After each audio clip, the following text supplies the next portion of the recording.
केंद्रानं ऑपरेशन सिंदूर हे गुंडाळून टाकले। पहलगाम हल्ल्यावरून संजय राऊत यांनी हा हल्लाबोल केलाय। राज्यकर्त्यांनी इराणचा आदर्श घ्यावा असं राऊत म्हणाले। भारताची मान खाली घालवली, पटोलेंनी हा घणाघात केलाय।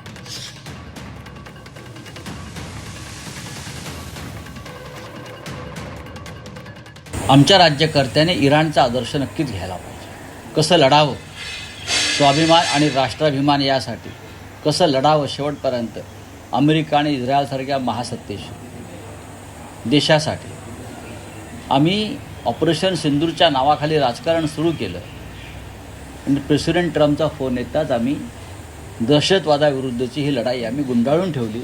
त्यानंतर या क्षणापर्यंत आपण दहशतवादाविरुद्ध आम्ही लढू हा शब्द काढलेला नाही आणि ज्यांच्या विरुद्ध आम्ही लढायला गेलो तिथे आज प्रेसिडेंट ट्रम्प असतील, अमेरिकेचे उपाध्यक्ष असतील, इस्रायलचे नेते असतील एकत्र येतात। हे मोदींना खिशात ठेवल्याचं लक्षण आहे।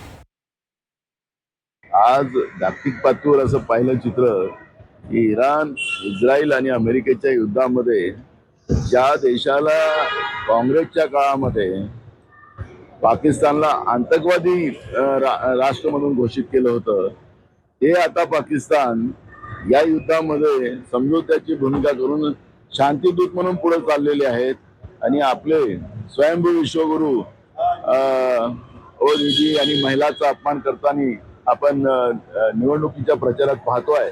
हे दुर्भाग्य आहे की अशा पद्धतीचा प्रधानमंत्री आपल्या देशामध्ये जो झालेला आहे, त्या प्रधानमंत्र्यांनी या भारताचीच मान खाली घालवली आहे असं चित्र आपण पाहतोय।